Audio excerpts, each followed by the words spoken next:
Hello everyone, welcome to the fourth lecture of life processes. In this we are going to study respiration. हमने previous lecture में digestion को पूरा complete किया है. अब हम respiration की बात करेंगे. So firstly respiration होता क्या है? So respiration is the process of breakdown of food to produce energy. This is what respiration is, the process of breakdown of food to gain or to produce energy. Now energy is attained in the form of ATP. जो energy हमारी body के अंदर बनती है वो ATP के form में बनती है, ATP के फॉर्म में सिंथेसाइज होती है. ATP का फुल फॉर्म होता है एडिनोसिन ट्राई फॉस्फेट. ना what is respiration? Break down of food, मतलब खाना जो हम खाते हैं. हमने डाइजेशन में क्या पढ़ा था कि हम खाने को खा रहे हैं, खाने को खाने के बाद उसको ब्रेक डाउन करना, मतलब उसको तोड़ के एनर्जी बनाना इज नॉन एज रेस्पिरेशन. तो एनर्जी जो है वो ATP के फॉर्म में बनती है. ATP का फुल फॉर्म होता है एडिनोसिन ट्राई फॉस्फेट. अब ये जो प्रोसेस होती है ये हमारे मेनली माइटोकॉन्ड्रिया के अंदर होती है. सो ATP is synthesized inside mitochondria.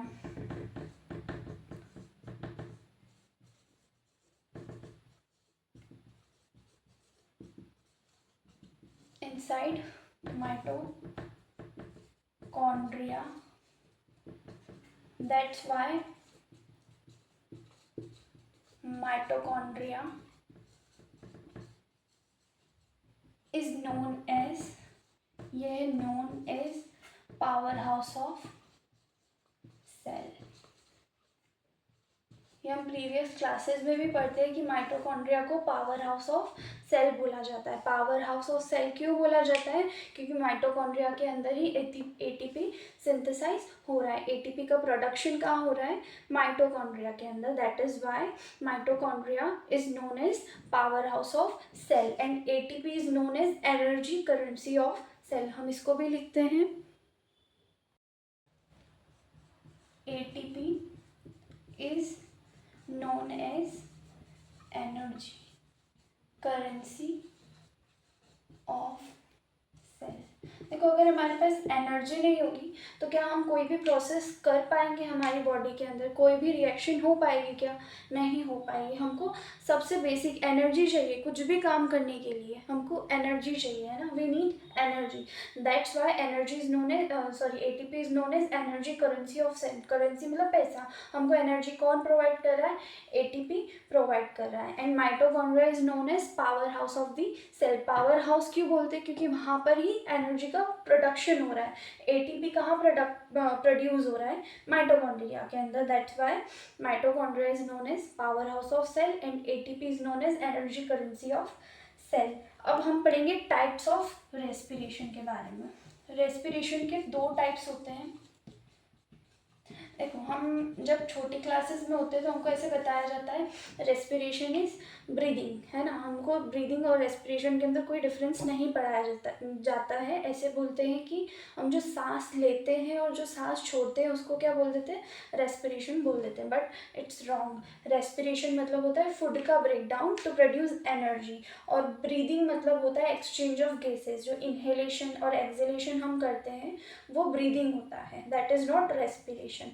Now we'll study types of respiration. So there are two types of respiration: aerobic respiration and anaerobic respiration. ठीक है. अब हम इनके बारे में डिटेल में पढ़ते हैं. एरोबिक रेस्पिरेशन बेसिक बता देती हूँ. एरोबिक रेस्पिरेशन जो होता है उसके अंदर एनर्जी सिंथेसाइज होती है O2 की प्रेजेंस में. ऑक्सीजन प्रेजेंट होता है जब एनर्जी प्रोड्यूस होती है तब. यहाँ पे ऑक्सीजन क्या होता है? एब्सेंट होता है. ठीक है. हम पढ़ेंगे इसके बारे में कि ऐसा कब होता है और ऐसा कब होता है. Dealing with aerobic respiration. So aerobic respiration के बारे में हम लिखेंगे कि the respiration which takes place in presence of oxygen is known as aerobic respiration. Aerobic respiration के अंदर जो ग्लूकोज होता है, ग्लूकोज का फॉर्मूला क्या है, C6H12O6।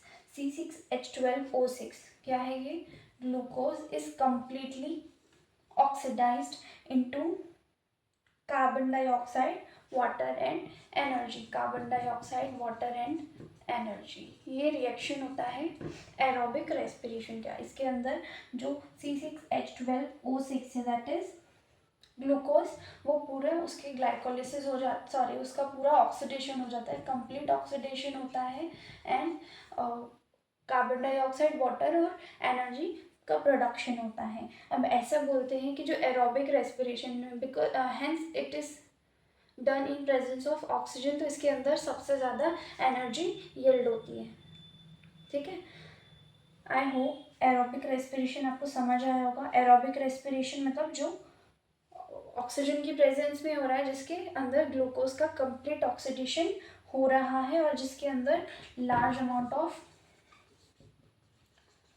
एनर्जी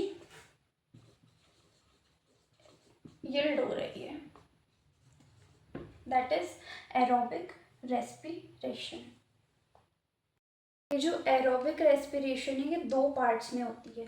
मतलब एक प्रोसेस जो है वो साइटोप्लाज्म में होती है और जो सेकंड प्रोसेस, जो मेन स्टेप है, वो उसमें माइटोकॉन्ड्रिया में होती है। मतलब जो एटीपी प्रोड्यूस हो रहा है, एनर्जी प्रोड्यूस होती है, वो मेजरली माइटोकॉन्ड्रिया में होती है, मेनली माइटोकॉन्ड्रिया में होती है। तो हम इस रिएक्शन को देख लेते हैं। जो हमारा ग्लूकोज होता है ना, सबसे पहले उसका ग्लाइकोलिसिस होता है। ग्लाइकोलिसिस, ये चीज़ जो है हम 11th में बहुत डिटेल में पढ़ते हैं।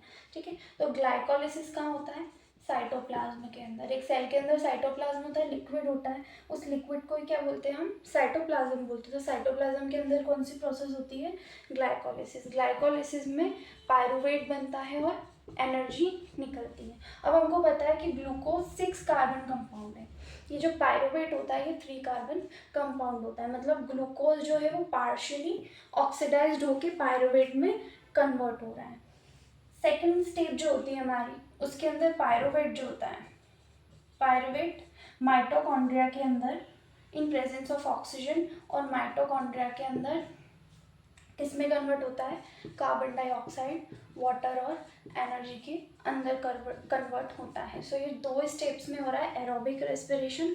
सबसे पहला साइटोप्लाज्म में glucose which is 6 carbon compound oxidised होकर 3 कार्बन कंपाउंड पायरुवेट में कन्वर्ट हो रहा है और एनर्जी यील्ड हो रही है। सेकेंड स्टेप में जो पायरुवेट है वो ऑक्सीजन की प्रेजेंस में माइटोकॉन्ड्रिया में हो रहा है और कार्बन डाइऑक्साइड, वाटर और एनर्जी प्रोड्यूस हो रही है। अब ये एनर्जी जो होती है यही एटीपी के फॉर्म में होती है। ठीक है, अब हम एनारोबिक रेस्पिरेशन की बात करते हैं। Anaerobic respiration, the respiration which takes place in absence of oxygen. Oxygen के एब्सेंस में जो प्रोसेस हो रही है रेस्पिरेशन की, दैट इज एनारोबिक रेस्पिरेशन। इसके अंदर जो ग्लूकोज है वो इनकम्प्लीटली ऑक्सीडाइज्ड होता है और small amount of energy release होती है। So glucose is partially oxidised, पूरी तरीके से ऑक्सीडेशन नहीं होता ग्लूकोज का। सो स्मॉल अमाउंट, ये अमाउंट है ऑफ एनर्जी इज रिलीज्ड। ठीक है, तो हमने क्या पढ़ा, anaerobic respiration absence of oxygen में होता है, ग्लूकोज पार्शियली ऑक्सीडाइज होता है, इसी वजह से स्मॉल अमाउंट की एनर्जी रिलीज होती है। ये हो गई हमारी एनारोबिक रेस्पिरेशन की बात, है ना। अब एनारोबिक रेस्पिरेशन में जो ऑब्वियसली जो एनर्जी है वो एरोबिक रेस्पिरेशन के कंपैरिजन में बहुत कम होती है। ठीक है, so release of energy in aerobic respiration is much more than in anaerobic one, है ना। जो एरोबिक रेस्पिरेशन है उसमें बहुत ज़्यादा एनर्जी रिलीज होती है as compare to anaerobic respiration. अब ये जो एनारोबिक रेस्पिरेशन है ये भी हमारी मतलब दो टाइप का होता है। एनारोबिक रेस्पिरेशन एक तो यीस्ट के अंदर होता है ना, हमको पता है यीस्ट एक यूनिसेलुलर फंगाई है, उसके अंदर भी एनारोबिक रेस्पिरेशन होता है। और एक हमारी मसल्स के अंदर, हम जब बहुत ज़्यादा एक्सरसाइज करते हैं, बहुत ज़्यादा फिजिकल एक्टिविटी में इन्वॉल्व होते हैं, रनिंग हुआ, ठीक है, या फिर कोई भी गेम्स हुए उसमें इन्वॉल्व होते हैं, तो हमारा जो एनर्जी का डिमांड होता है वो बहुत ज़्यादा बढ़ जाता है। इसी वजह से हमारी बॉडी के अंदर ऑक्सीजन की डेफिशिएंसी हो जाती है, मतलब कुछ टाइम के लिए ऑक्सीजन हमारी बॉडी के अंदर कम प्रोड्यूस होता है। उस केस में भी हमारी मसल्स के अंदर एनारोबिक रेस्पिरेशन होता है। तो हम ये दोनों टाइप को पढ़ते हैं। हम एनारोबिक रेस्पिरेशन इन यीस्ट, तो यीस्ट के अंदर जो ग्लूकोज होता है, ठीक है, 6 कार्बन कंपाउंड, ऑब्वियसली जो ग्लाइकोलिसिस वाली प्रोसेस है, ग्लाइकोलिसिस ये सब में कॉमन होती है। कहाँ होती है ग्लाइकोलिसिस? साइटोप्लाज्म के अंदर। इसके अंदर जो ग्लूकोज है वो पायरुवेट में कन्वर्ट होता है। अब ये जो पायरुवेट है 3 कार्बन कंपाउंड, ये क्या होता है यीस्ट के अंदर, यहाँ पे एनर्जी भी रिलीज होती है। अब यीस्ट के अंदर क्या होता है कि ये एब्सेंस ऑफ ऑक्सीजन में होता है, तो एब्सेंस ऑफ ऑक्सीजन जब होती है तो इसके अंदर इथेनॉल बनता है, कार्बन डाइऑक्साइड बनता है और एनर्जी बनती है। यहाँ पे ये एब्सेंस ऑफ ऑक्सीजन लिख लेना, ठीक है। एब्सेंस ऑफ ऑक्सीजन के अंदर इथेनॉल, कार्बन डाइऑक्साइड और एनर्जी रिलीज होती है। इथेनॉल कौन कितने कार्बन कंपाउंड होता है? 2 कार्बन कंपाउंड होता है।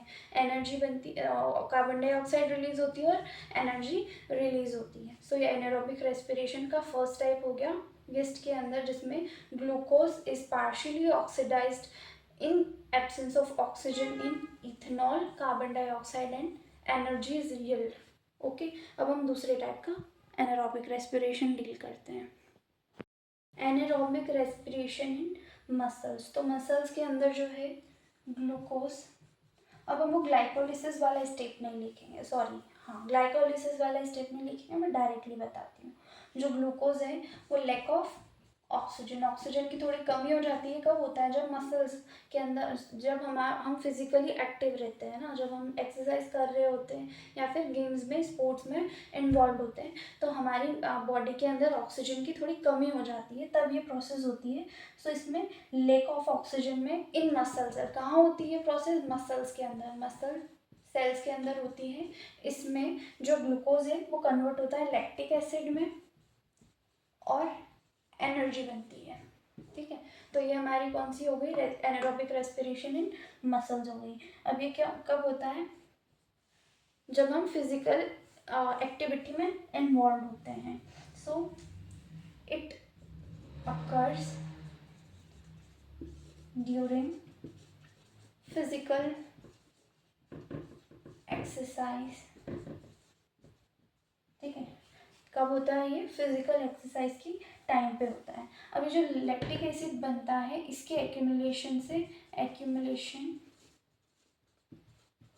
Of lactic acid, is it visible? Yes. So accumulation of lactic acid causes fatigue, मतलब थकान हो जाती है। जब ये लैक्टिक एसिड बनता है हमारी मसल्स के अंदर, तो हमको थकान हो जाती है, इसकी वजह से क्रैम्प्स होते हैं, मसल पुल हो जाती है ना। ये सारी प्रॉब्लम्स किस वजह से होती है? लैक्टिक एसिड के फॉर्मेशन की वजह से होती है। हम जब भी फिजिकली इन्वॉल्व होते हैं, मतलब जब भी हम ज़्यादा एक्सरसाइज करते हैं या फिर गेम्स वगैरह खेलते हैं, तो वो खेलने के बाद हम जब एक्टिव है तब हमें कुछ पता नहीं चलता, लेकिन हम जैसे ही हमारा गेम ओवर हो जाता है और हम जब रेस्ट करने जाते हैं तो हमको बहुत थकान महसूस होती है, हमारे पैर खिंचाते हैं ना, हमको बहुत ज़्यादा दर्द होता है। वो दर्द किस वजह से होता है? क्योंकि हमारी मसल्स के अंदर क्या हो जाता है? लैक्टिक एसिड स्टोर हो जाता है।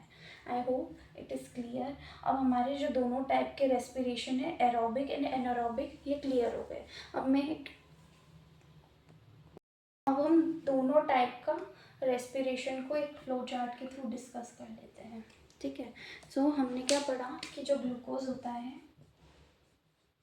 6 कार्बन कंपाउंड, सबसे पहले किस में कन्वर्ट होता है? पायरुवेट में। Which is 3 carbon compound. यहाँ पे इस प्रोसेस को ग्लाइकोलिसिस बोलते हैं। ये कहाँ होती है? साइटोप्लाज्म के अंदर होती है। अब ये जो पायरुवेट है, पायरुवेट साथ में क्या रिलीज होती है? एनर्जी भी रिलीज होती है। ये अगर हम बात करें presence of oxygen, presence of oxygen की बात करें तो ये किस में कन्वर्ट होता है? कार्बन डाइऑक्साइड, वाटर और एनर्जी में। एनर्जी यहाँ पर सबसे ज़्यादा रिलीज होती है, ठीक है। अगर हम बात करें lack of O2, lack of O2 की बात करें तो ये कहाँ हो रहा है? मसल्स के अंदर हो रहा है, मसल्स के अंदर हो रहा है। इसके अंदर लैक्टिक एसिड और एनर्जी रिलीज होती है, ठीक है, मॉडरेट एनर्जी है। फिर हम बात करें absence of oxygen, absence of oxygen मतलब बिल्कुल यीस्ट के अंदर हो रहा है ना। ये जो यीस्ट के अंदर होता है ना, इसको फर्मेंटेशन भी बोलते हैं। क्या बोलते हैं? फर्मेंटेशन। फर्मेंटेशन के अंदर क्या बनता है? इथेनॉल,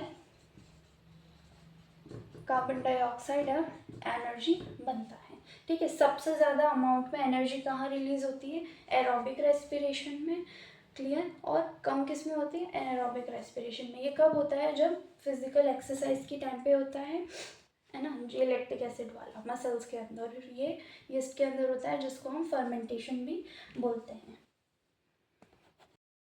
अब हम एक कंपैरिजन टेबल बना लेते हैं एरोबिक रेस्पिरेशन और एनारोबिक रेस्पिरेशन की। So anaerobic respiration occurs in presence of oxygen. Anaerobic respiration occurs in absence or lack of oxygen.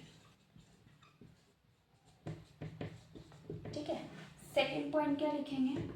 More amount of energy is released, less amount of energy is released.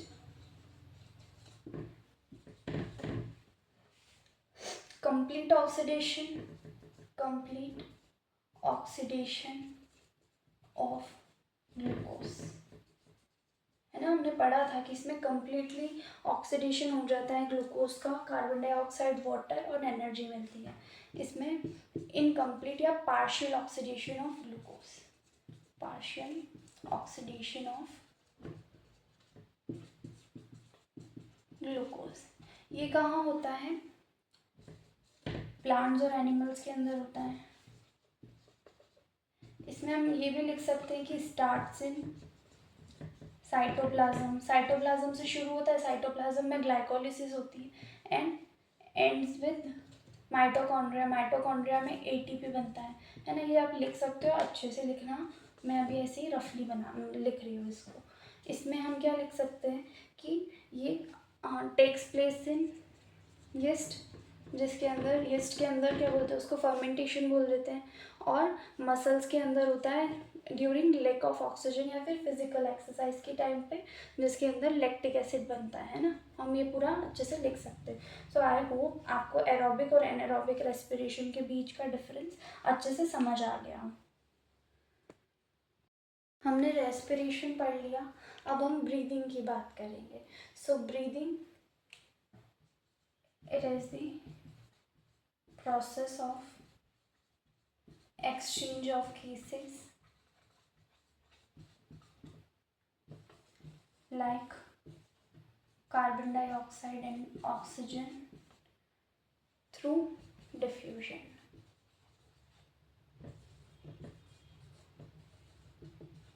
It involves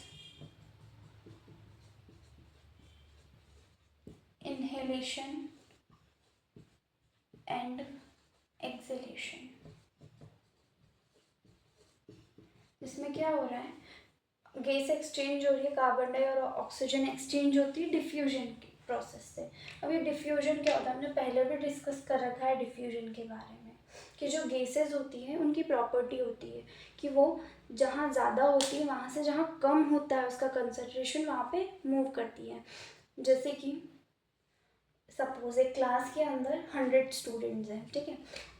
suppose 10th class है, 10th class के 2 sections बने हुए हैं, ठीक है, जिसके अंदर एक क्लास में 100 स्टूडेंट्स हैं और एक क्लास के अंदर 50 स्टूडेंट्स हैं। ठीक है। अभी बहुत ज़्यादा इम्बैलेंस हो रहा है कि यहाँ पे बहुत ज़्यादा क्राउड है बच्चों की और यहाँ पे बहुत कम बच्चे हैं, ठीक है। तो क्या होगा कि जहाँ ज़्यादा बच्चे हैं वहाँ से बच्चे मूव करेंगे, स्टूडेंट्स मूव करेंगे और सेकेंड सेक्शन में ट्रांसफ़र हो जाएंगे। सो ये प्रॉपर्टी होती है गैस की। अब देखो, जो गैस होती है वो, अगर हम ऑक्सीजन की बात करें तो ऑक्सीजन जो है वो इन्वायरमेंट में बहुत ज़्यादा होती है और हमारी बॉडी के अंदर ऑक्सीजन की डेफिशिएंसी होती है। सो ऑक्सीजन का क्या होता है, एटमॉस्फेयर से हमारी बॉडी के अंदर मूवमेंट होता है, दैट इज डिफ्यूजन। अब अगर हम कार्बन डाइऑक्साइड की बात करें तो कार्बन डाइऑक्साइड हमारी बॉडी के अंदर बहुत ज़्यादा होती है। कार्बन डाइऑक्साइड को हम एक वेस्ट गैस मानते हैं, है ना। तो हमारी बॉडी में कार्बन डाइऑक्साइड बहुत रिलीज होती है। सो ये जो कार्बन डाइऑक्साइड होती है ये बॉडी से कहाँ मूव करती है, एटमॉस्फेयर में मूव करती है, क्योंकि एटमॉस्फेयर में कार्बन डाइऑक्साइड का कंसंट्रेशन क्या होता है, कम होता है। ये हो गया डिफ्यूजन। तो आई होप ये तो आपको समझ आ गया हो कि exchange of gases is known as breathing.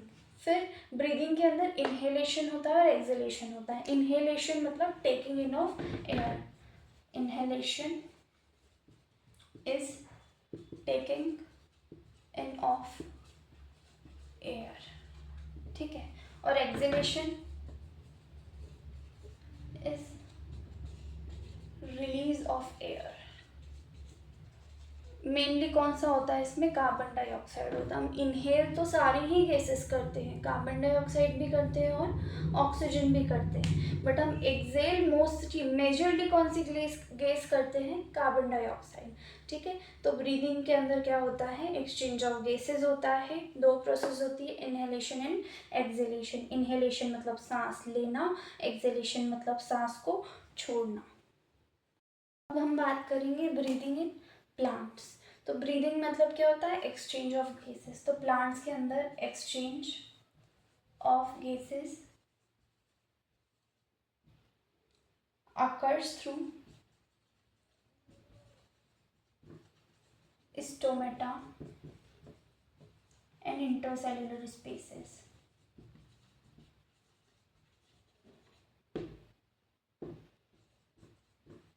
ठीक है।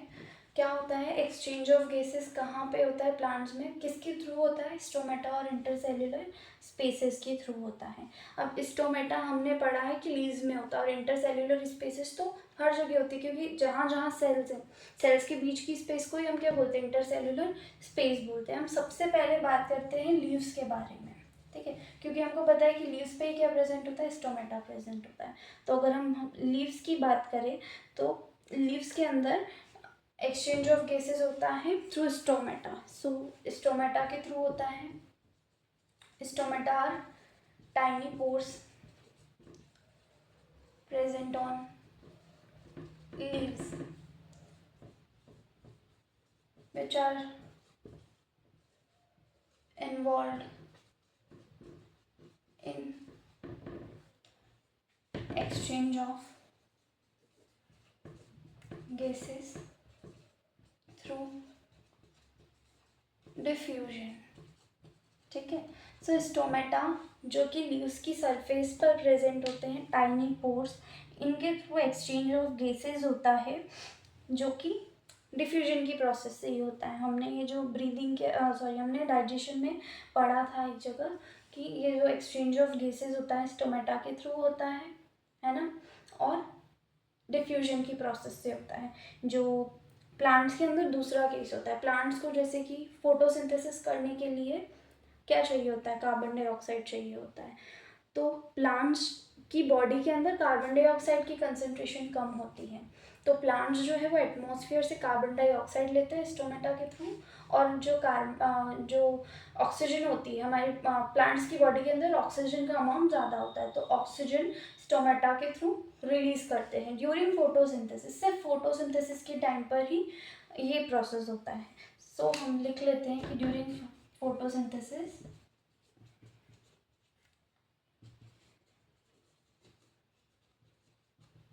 plants inhale carbon dioxide and exhale oxygen, ठीक है। फोटोसिंथेसिस के टाइम पे प्लांट्स क्या करते हैं, ऑक्सीजन लेते हैं और ऑक्सीजन कार्बन डाइऑक्साइड लेते हैं और ऑक्सीजन को एक्सहेल करते हैं। अब हमको ये पता है कि कार्बन डाइऑक्साइड क्यों वो इनहेल करते हैं, क्योंकि सिंथेसिस की प्रोसेस में हमको पता है कि फोटोसिंथेसिस में 3 रॉ मटेरियल्स होते हैं। क्या क्या होता है? कार्बन डाइऑक्साइड, वाटर और सनलाइट। तो कार्बन डाइऑक्साइड चाहिए प्लांट को फोटोसिंथेसिस के लिए, इसी वजह से वो क्या करता है, एटमॉस्फेयर से और कार्बन डाइऑक्साइड ले लेता है through the process of diffusion. किसके थ्रू लेता है? डिफ्यूजन की प्रोसेस के थ्रू, स्टोमेटा की हेल्प से। स्टोमेटा क्या है? Tiny pores present on leaves, ठीक है, involve in exchange of gases through diffusion. अभी जो हमने पढ़ा ना, लीव्स के अंदर फोटोसिंथेसिस की टाइम पे ऑक्सीजन इनहेल होती है और कार्बन डाइऑक्साइड इनहेल होती है और ऑक्सीजन एक्सहेल होती है।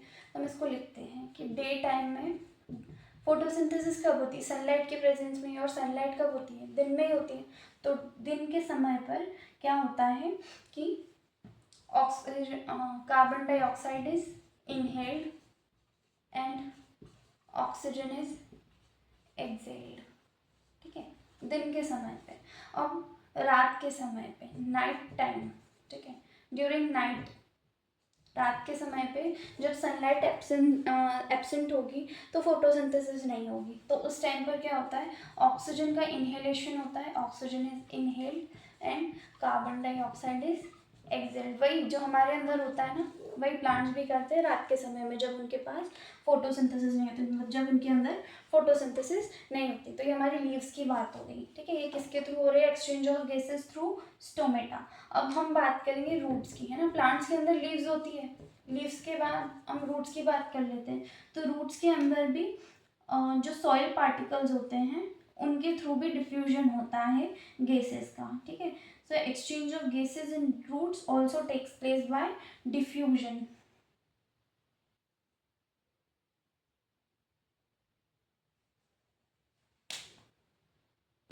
तो रूट्स के अंदर क्या होता है? Oxygen diffuses in root hair and passes to root cell, ठीक है। रूट हेयर से ऑक्सीजन लेता है, रूट हेयर जो है वो ऑक्सीजन लेता है और उसको किसको पास कर देता है? रूट सेल्स को पास कर देता है। वहीं जो कार्बन डाइऑक्साइड होती है वो कहाँ रिलीज हो जाती है? सॉइल में। सो हम लिख लेंगे carbon dioxide is released in soil particles, ठीक है। अब ये भी किसके थ्रू ही हो रहा है?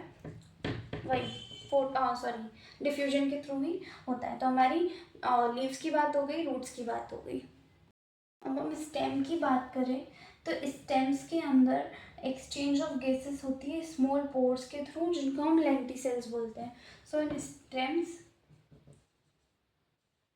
Tiny pores called lenticels are present which helps in gaseous exchange।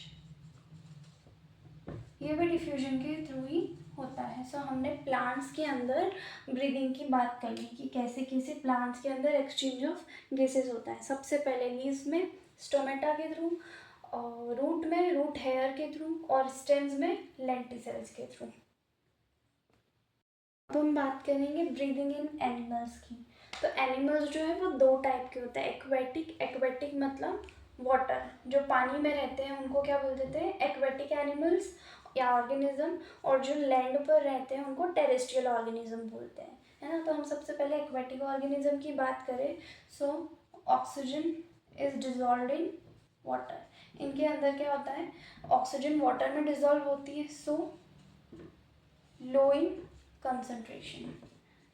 क्योंकि ऑक्सीजन वाटर के अंदर डिजॉल्व होती है तो उसकी कंसंट्रेशन कम होती है, इसी वजह से इनके अंदर ब्रीदिंग रेट इज फास्ट। मतलब जो एक्वेटिक एनिमल्स होते हैं उनके अंदर ब्रीदिंग रेट फास्ट होती है। ब्रीदिंग रेट फास्ट होना मतलब इनहेलेशन और एक्सहेलेशन की स्पीड बहुत जल्दी होती है। इनहेलेशन एक्सहेलेशन ये बहुत ज़्यादा फ्लो में होता है। अब इनके अंदर क्या होता है? गिल्स होता है, गिल्स के थ्रू रेस्पिरेशन की, ब्रीदिंग की प्रोसेस होती है। सेकंड जो है टेरेस्ट्रियल ऑर्गेनिज्म।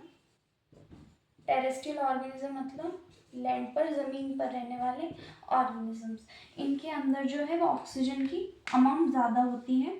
तो इनके अंदर क्या होता है, पूरा रेस्पिरेटरी ट्रैक्ट बना होता है, रेस्पिरेटरी सिस्टम बना होता है, जिसके थ्रू एक्सचेंज ऑफ गैसेज होता है ना। इनके अंदर ट्रेकिया होता है, एल्वियोलाई होता है। और लैंड पर रहने वाले ऑर्गेनिजम्स के अंदर अलग अलग टाइप का रेस्पिरेटरी सिस्टम होता है। कुछ में जो है ट्रेकियल सिस्टम होता है, कुछ में ब्रेंकियल सिस्टम होता है, और कुछ एनिमल्स के अंदर स्किन के थ्रू ब्रीदिंग होता है। तो हम इसको अगले लेक्चर में डिस्कस करेंगे। Thanks for watching.